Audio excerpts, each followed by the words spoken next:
This holiday season, give yourself the gift of quick, easy, flavorful, and nutritious meals. Factor is America's #1 ready-to-eat meal delivery service, and they can help you eat well for breakfast, lunch, and dinner. Factor meals are chef-prepared, dietitian-approved, and delivered to your door, ready to eat. So you can save time and stay healthy while staying on top of all your holiday responsibilities.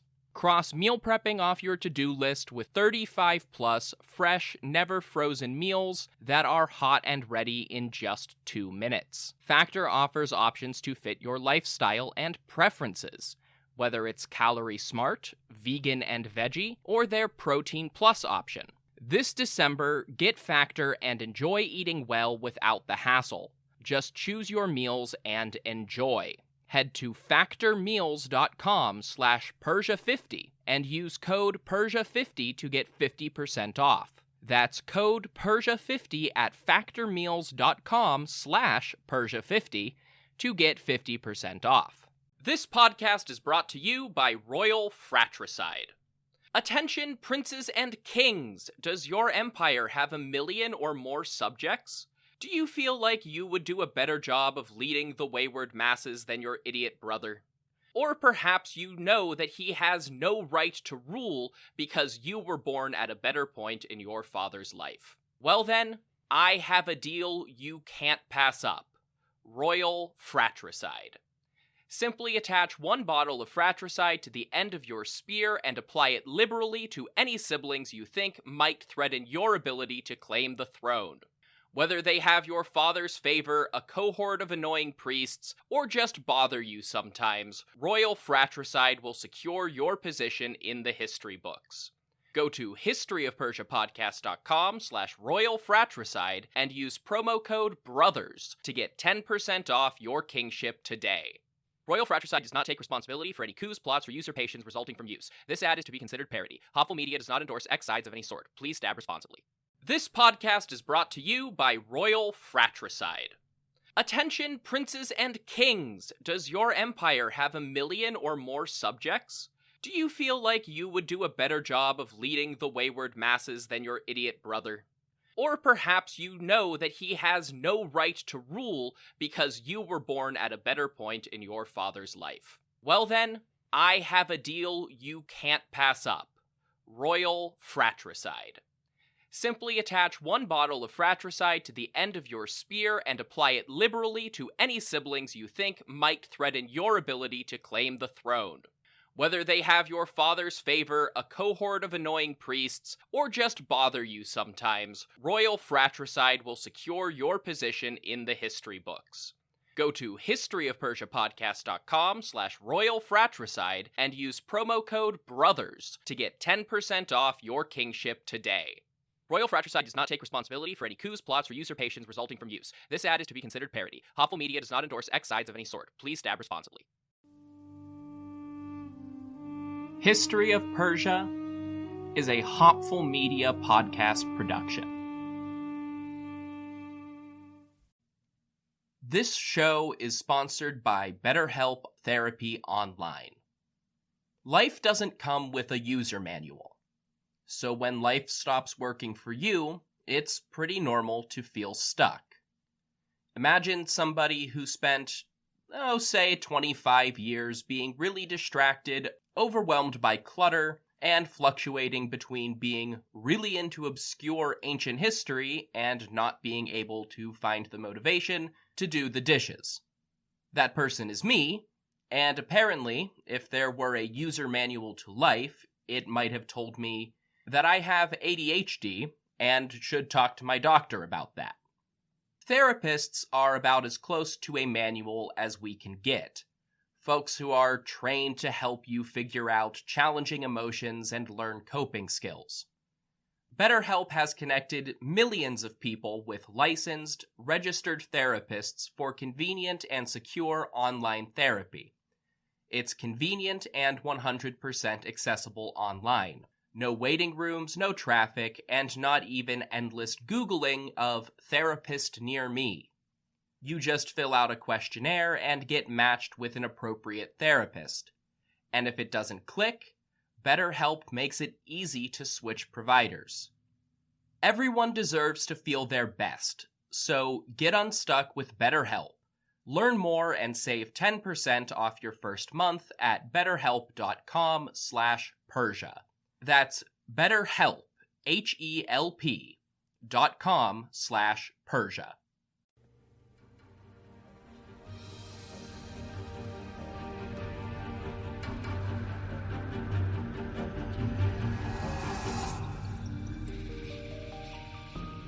Hello everyone, welcome to the History of Persia podcast. I'm Trevor Cully, and this is episode 32, Begun the Greek Wars Have. That's right, I do Star Wars references too. Last time, I covered the buildup of social and political tensions in the Ionian Greek cities of the Persian Empire, and the ultimate culmination of those problems in the wake of the Naxos incident. After a failed Persian invasion of the island of Naxos, Darius's Greek subjects decided that they had a chance to break free of the empire. They launched a revolt led by Aristagoras of Miletus in 499 BCE. He stepped down from his position as tyrant to become the leading general of the newly reformed Ionian League. They deposed the other Persian-backed tyrants and seized the Persian fleet at Meos. Meanwhile, Aristagoras set out to get support from independent Greek cities on the mainland. He secured 20 trireme ships from Athens and 5 from Eretria. On land, that probably translated to an additional 1,000 or so men. We left this makeshift alliance on the brink of war. But before I can really dive into the fighting, it's time to properly introduce the Athenians, who will become a thorn in the Persian side for generations to come. If you couldn't tell from the disparity in the number of ships, Athens was the much larger and more powerful of the two mainland allies. Over the course of the podcast, I've mostly left the mainland Greeks to putz around and deal with their own internal politics by themselves. If you want to know exactly what they were doing, I suggest you check out the History of Ancient Greece podcast hosted by Ryan Stitt. It's very detailed, very well done, and very interesting. I also don't really have the time or need to tell an abbreviated history of all of Greece. I've covered the important steps from the Bronze Age to 499 in relation to Ionia, so there are really only 3 important things I want to cover for our reference. The first is the politics and political situation of Greece in 499. Okay, maybe not all of the politics and political systems. We'd be here forever. During the palace-centric Mycenaean period at the end of the Bronze Age, and all through the so-called Dark Age, Greece, like so many other places, was ruled by kings. We've seen this system before, especially if you look back to episodes 1 and 3. This is how the Neo-Hittites, Phoenicians, and Aramaeans who lived in Syria and the Levant organized themselves. They were led by hereditary kings who ruled a pretty small local area and the surrounding countryside. This continued right into the period we call the Archaic period of Greece. This was the time where the Greek population got large enough, and their new alphabetic writing system was widespread enough, that these little kingdoms started to get more complex. They started to trade with the Egyptians and Phoenicians more often, and they finished the great period of Greek colonization. That was driven by decreased access to resources following the Bronze Age collapse, but a disproportionate return to population growth. It started with Greeks settling on the coast of Anatolia, establishing the Ionian cities, but they soon began to spread, and by the middle of the 6th century or so, there were Greek cities dotting the coastline from modern Crimea to Spain. At the same time, the Phoenicians were building colonies in places like Tripoli and Carthage. This massive expansion of trade led to the growth of a Greek merchant class.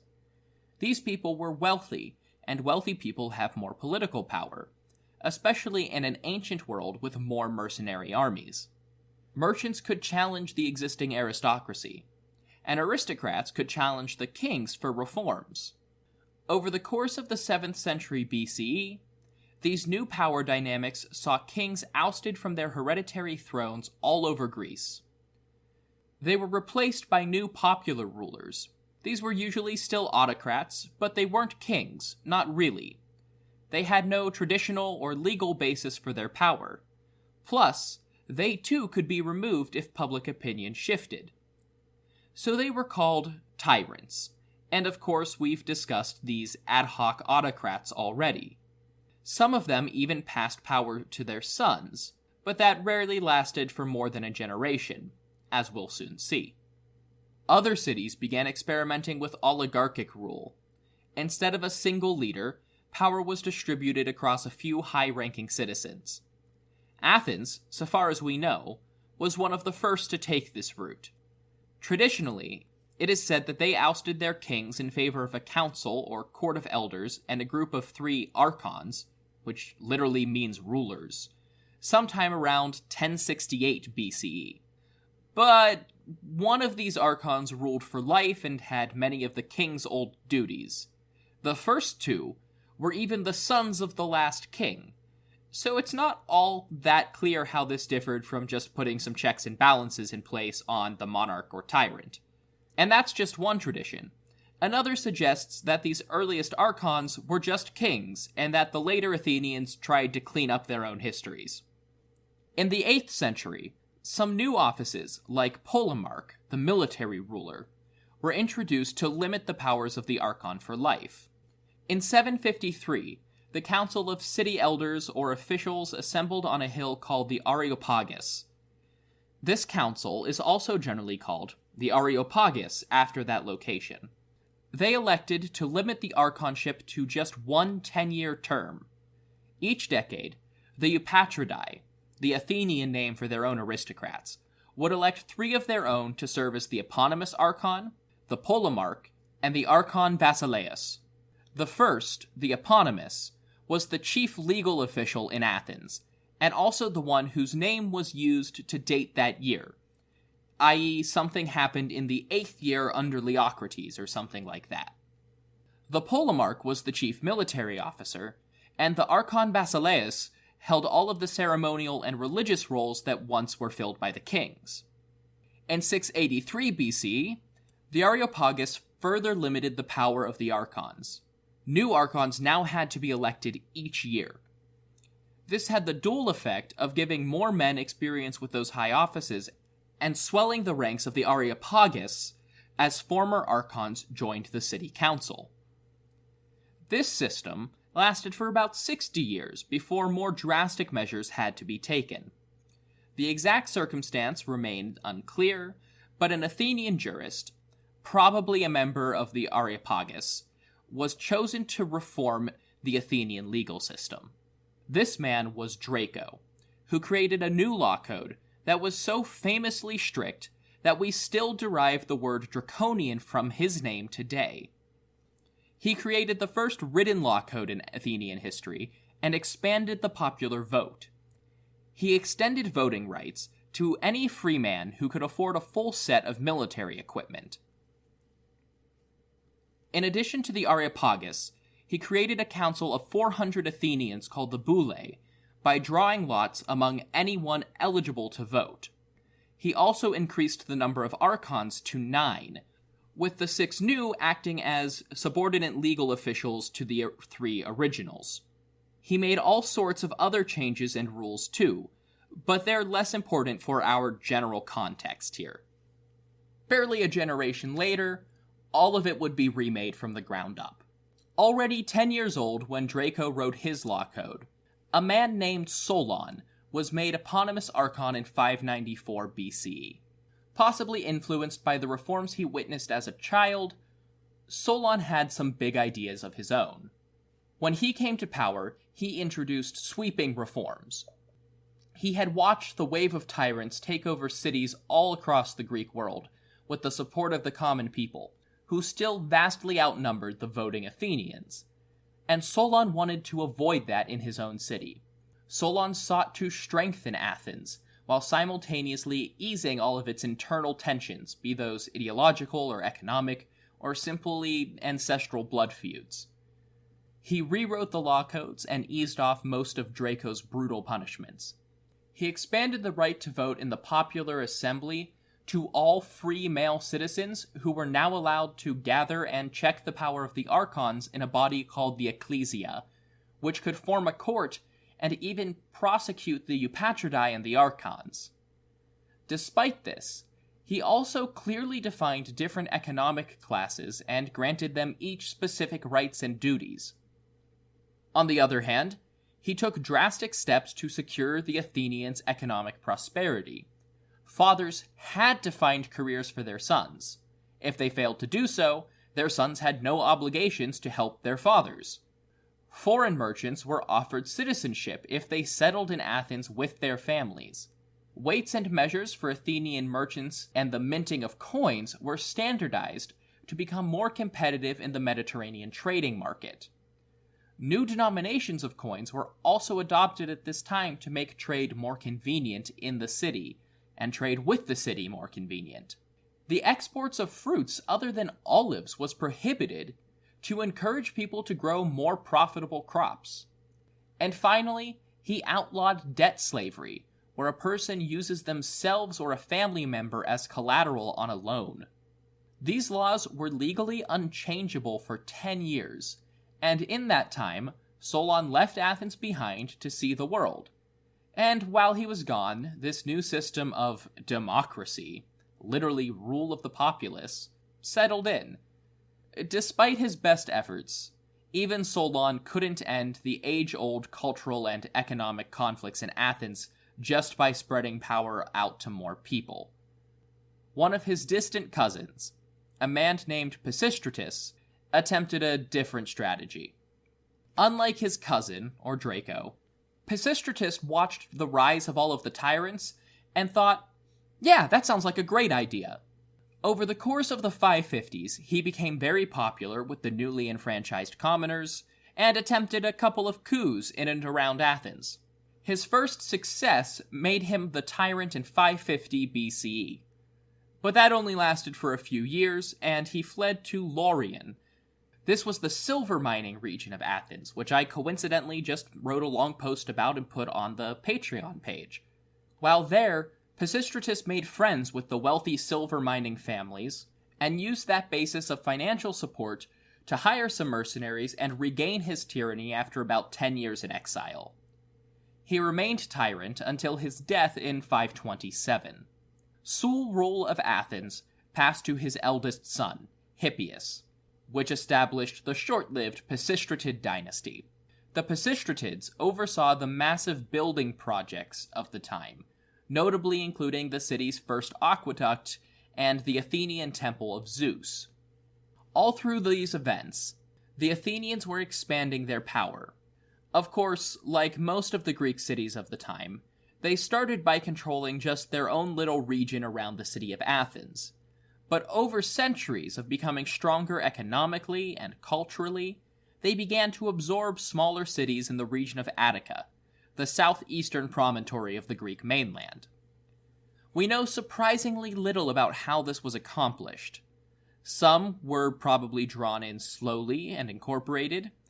Others came into the Athenian fold through negotiations, but still others must have put up resistance. From the 8th to 6th centuries, these were fairly loose connections, but under Peisistratid, they began the process of extending direct governance to the suburbs of Athens and the rest of Attica. Conflicts that arose over the course of Athenian expansion would have been solved in military combat, but Greek warfare developed very differently from the wars in the Near East, which I've discussed up to this point. Persian armies were built to suit the resources and relatively open terrain of Mesopotamia or the Levant. They favored lightly armored Sparabara archers, alongside massive cavalry detachments. War chariots were still a regular sight, but heavy infantry was not. It is implied by Herodotus that the immortals may have served in that heavy combat role, but Achaemenid depictions don't make it clear. The Greeks, on the other hand, developed a system suited to their own terrain and culture. A couple cities banded together to fight another few cities, in terrain broken up by highlands and mountains. In most of Greece, it was too expensive to keep many horses, and there wasn't really enough space to use cavalry or chariots to any great effect. Further, archery was never widely adopted by the Greeks. They had slingers and javelin throwers known as psiloi, but these neither had the range nor the maneuverability of archers. They didn't have the capacity to fill the sky with projectiles from across the battlefield. Instead, the Greeks developed a reliance on infantry, direct person-to-person combat. If we abide by the descriptions given in the Iliad, which not everyone does, this probably originated as men fighting hand-to-hand with swords and axes and other short weapons. But by the late Archaic period we are discussing, the weapon of choice was the spear, called a duru. This was a 2.5 to 4.5 meter pike. Over time, the design kept getting longer to give the wielder more and more reach. This was paired with a large round shield called an aspis. These were about 1 meter or 3 feet wide concave discs strapped to the left arm. They were composed of a wooden core with a layer of bronze facing the enemy and a layer of leather facing the user. Happy New Year, everyone!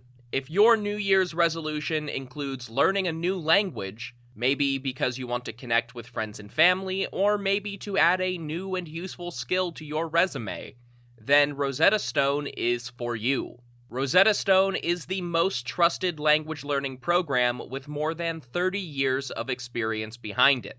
They offer 25 languages, including Spanish, German, Arabic, Persian, and Chinese, as well as a lifetime membership for you to buy now and get access to all of the lessons forever. Rosetta Stone has the best speech recognition technology of any language learning app out there to help you practice speaking and get feedback on your pronunciation.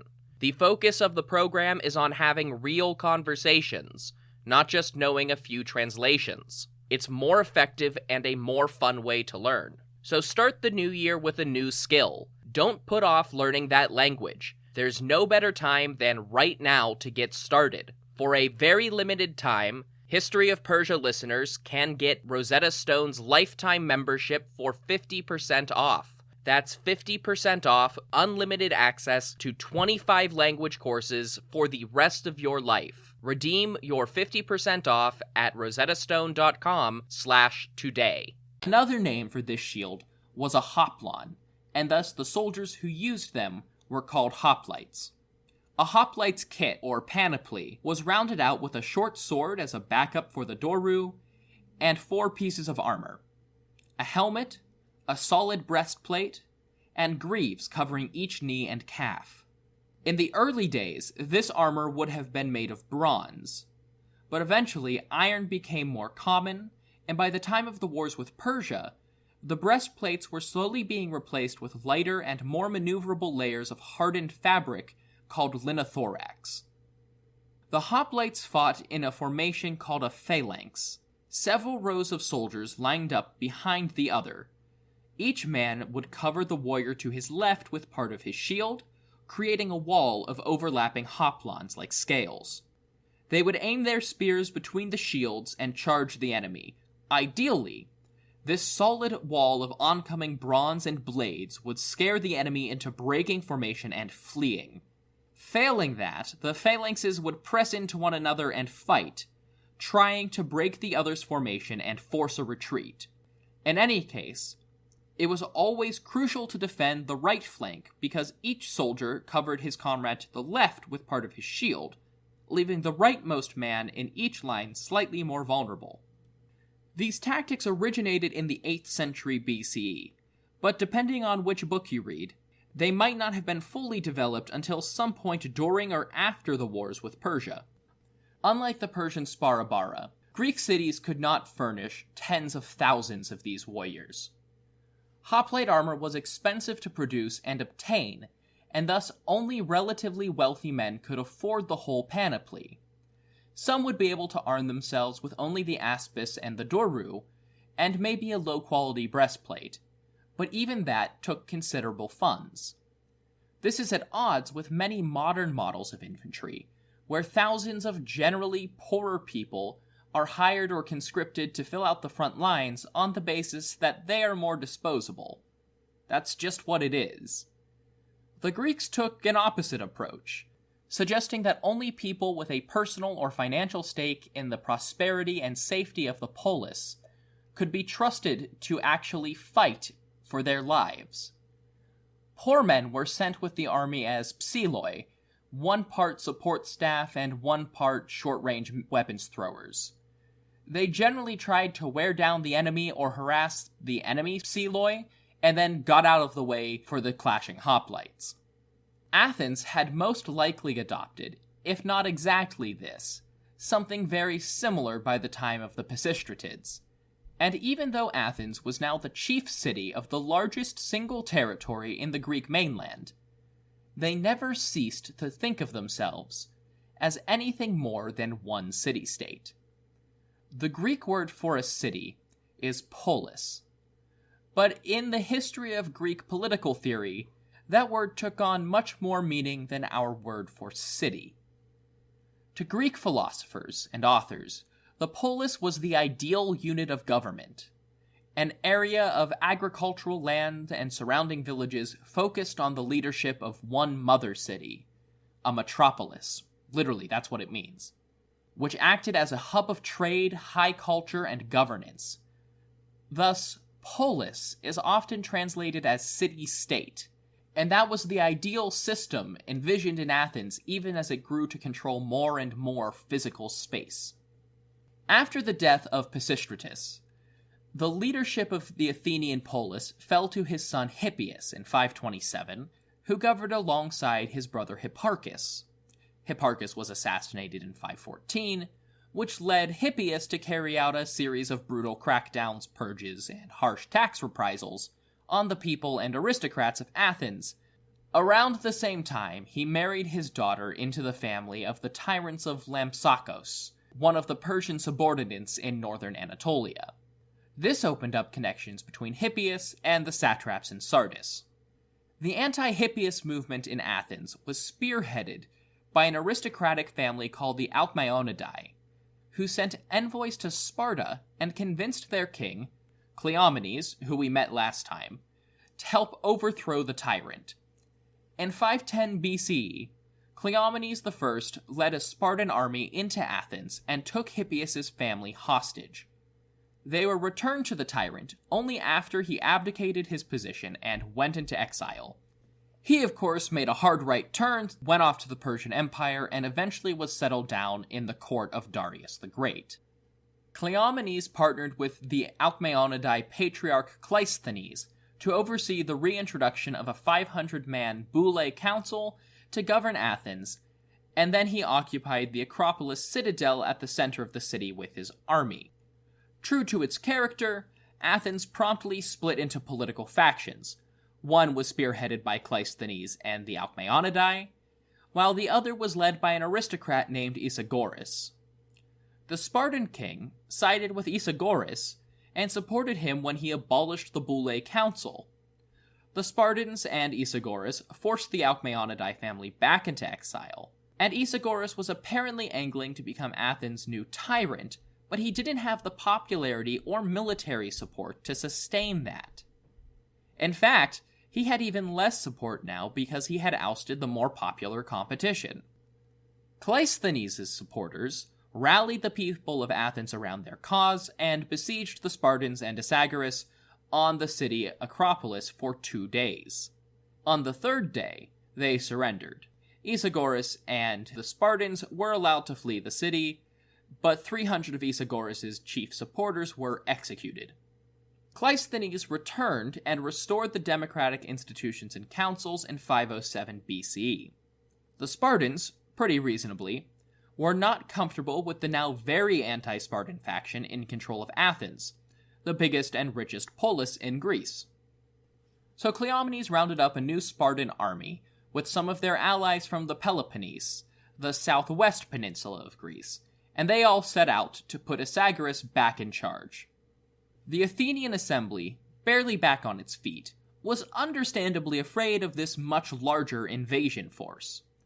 They started preparing, but also sent a few envoys out to secure some new allies for Athens. And this is where we can finally start to circle back around to the Persians. Those Athenian envoys went to Sardis and asked the satrap Artaphernes for aid.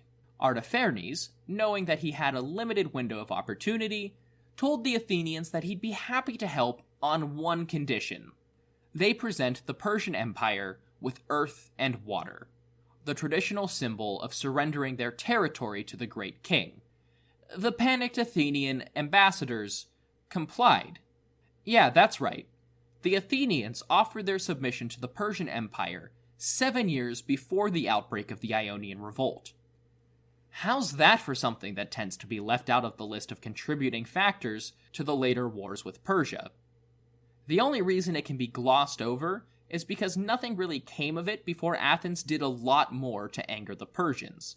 Apparently, Artaphernes also demanded that the Athenians take back Hippias, the Peisistratid, as their ruler. But they pointed out that getting rid of tyrants was kind of the whole point here and took their leave. When those envoys got back, they were decried and disavowed by the assembly, who promptly decided to throw out any ideas of submitting to Persia. It probably helped that the Corinthian allies had refused to march any further and forced the whole Spartan invasion force to call off their attack on Athens. It was easier for Athens to denounce the terms of a Persian alliance when it was no longer needed. Herodotus never raises the issue of that particular Athenian earth and water again, but it certainly seems like the kind of thing that the Achaemenids would have treated as a sign of submission and given a precedent to call any act of Athenian aggression an act of rebellion against the great king, which is exactly what Matt Waters suggests in his concise history of the Achaemenid Empire. With the Spartan army turned back, and the Persian Empire once again out of sight and out of mind, the Athenians went back to mostly minding their own democracy for about 7 years. Then, Aristogoras of Miletus turned up at their assembly at the end of the last episode. Apparently, he was very convincing, and they were feeling pretty good about themselves. So the Athenians and Eretrians sent 25 trireme ships, and at most 1,000 hoplite soldiers to assist the Ionian cities in their rebellion. After assembling the combined forces of the Ionian cities with their new allies at Miletus in early 498, everyone boarded ships and sailed up the coast to Ephesus.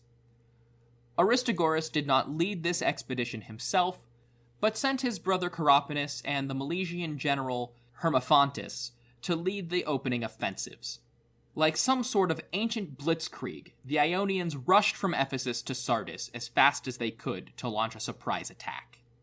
Satrap Artaphernes already knew about the declaration of rebellion in Ionia, and had presumably already sent word to his brother, King Darius, to let him know that he would handle it. But it takes time for a Persian army to assemble. They had to gather all of the conscripts and reinforcements from all over Lydia. And of course, all of these forces then had to travel overland through mountainous territory because the Greeks controlled the whole coastline. So Artaphernes was in Sardis with only the first stages of his army when the Greeks suddenly turned up. The Ionian raiders quickly pushed the Persians back up into the fortified citadel of the local Acropolis, and had free reign of the city. Evidently, there was some looting and pillaging going on, because a fire started in all the chaos. Herodotus suggests that it was accidental, but it's just as plausible that some Greeks meant to light one thing on fire and it spread out of their control. Before long, Sardis was engulfed in flames. In the chaos of this inferno, the Persians pushed back out of the citadel and into the marketplace, where they began fighting with the Greeks and pushing them back. With the city in flames, Persian reinforcements on the way, and the mission probably accomplished, the Ionian force called for a retreat and hurried back to Ephesus. Speaking of mission accomplished, what exactly was the mission here? I'm genuinely asking, because Herodotus doesn't tell us. Capturing the city doesn't seem realistic. They boxed the Persians in, and Sardis is deep inland. Plus, there was already a Persian army on the way, which they had to know. That's how wars and rebellions work. They assemble an army. The Greeks would have been trapped and cut off if they stayed at Sardis. One good theory is that Aristagoras wanted to spark rebellious feelings in the other subjects of the Lydian satrapy. Under his theory, the Ionians wanted to deal a sudden, crushing blow to the Persians and expose their weaknesses in the same way that the Scythian and Naxos campaigns exposed them to the Greeks. Who knows, that might have happened if it weren't for the fire. See, when the dust settled and the flames had burnt out, the people of Sardis fully discovered the extent of the damage. Not only were most of their mud and reed construction buildings and homes gone after the city was filled with ash, but the temple to the great Lydian goddess Cybele had been razed to the ground. You can get away with a lot of things and still win people over as allies during a war. But burning their gods rarely goes down well. If Herodotus is anything to go by, vengeance for Cybele became the Persians' just casus belli, as if open rebellion wasn't cause enough. Herodotus happily strokes the Athenian ego by saying that when Darius heard about the disaster at Sardis, he swore vengeance and had a servant continuously remind him to remember the Athenians. Of course, it really is unlikely, but he may have sworn vengeance against rebels in general, which probably included Athens, at least in his mind. The Persian response was swift and deadly. Within a few days, enough of the Persian and Lydian reinforcements called up by Artaphernes had arrived to pursue the retreating Greeks. Persian cavalry probably raced ahead of any other pursuers to pin down the Greeks at Ephesus. I've commented before on how the development of Persian cavalry around this time isn't entirely clear, but light cavalry was more typical. That would have been sufficient to pen in and exhaust the hoplites, even if it wasn't well suited for charging into the solid wall of a phalanx. The Greeks could feasibly hold their position in the middle of hostile territory with no additional supplies, but they couldn't do so for long. Whatever the actual combat looked like, the Greeks were either too exhausted or outnumbered to really succeed. The allied Greek army was broken, with each contingent fleeing to their own home cities, and the leader of the Eretrian allies killed in battle. Aristagoras had sold his mainland allies the image of the Persians as weak, decadent, and easily demoralized, which in his defense had been the recent experience. But faced with exactly the opposite, the Athenians and Eretrians called off the alliance and went home.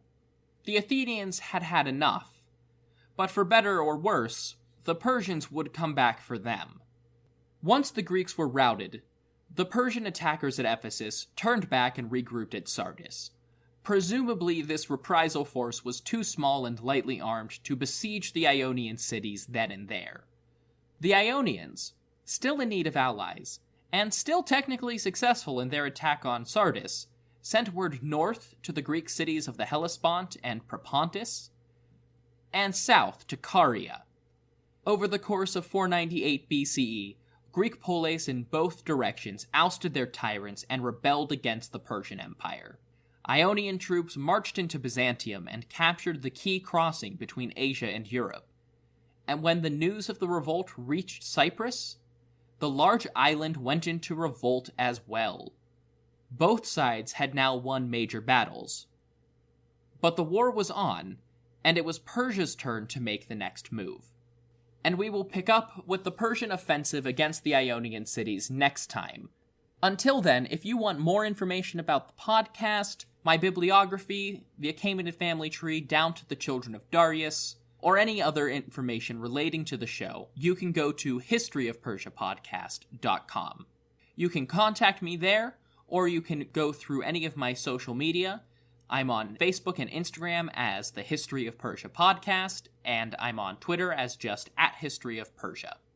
Remember, you still have a week to submit your name for the sticker giveaway. I'm giving away a couple of stickers with the name of the show in Persian cuneiform on it. All you have to do to get that is send me a message on any of those contact platforms, and you'll be entered into the drawing to win. While you're waiting for a new episode to come out, if you're enjoying the show or if you're excited for what comes next, leave a review on the platform of your choice. Apple Podcast has the best known one, but you can also do it on Stitcher or Facebook. Any way of giving feedback about the show is always greatly appreciated. Until next time, thank you all so much for listening to the History of Persia.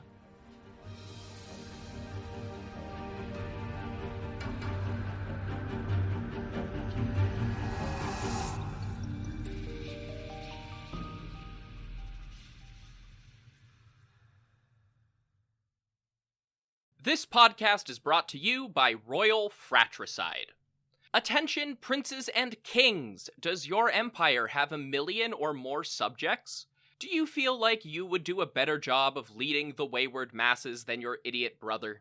Or perhaps you know that he has no right to rule because you were born at a better point in your father's life. Well then, I have a deal you can't pass up. Royal Fratricide. Simply attach 1 bottle of fratricide to the end of your spear and apply it liberally to any siblings you think might threaten your ability to claim the throne.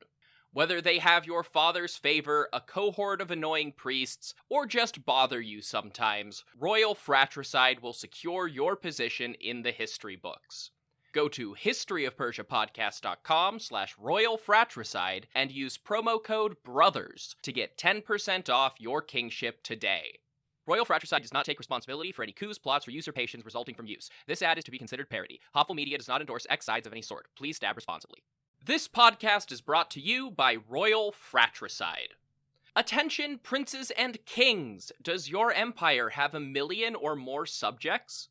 Do you feel like you would do a better job of leading the wayward masses than your idiot brother? Or perhaps you know that he has no right to rule because you were born at a better point in your father's life. Well then, I have a deal you can't pass up. Royal Fratricide. Simply attach 1 bottle of fratricide to the end of your spear and apply it liberally to any siblings you think might threaten your ability to claim the throne. Whether they have your father's favor, a cohort of annoying priests, or just bother you sometimes, Royal Fratricide will secure your position in the history books. Go to historyofpersiapodcast.com/Royal Fratricide and use promo code BROTHERS to get 10% off your kingship today. Royal Fratricide does not take responsibility for any coups, plots, or usurpations resulting from use. This ad is to be considered parody. Hopful Media does not endorse X sides of any sort. Please stab responsibly.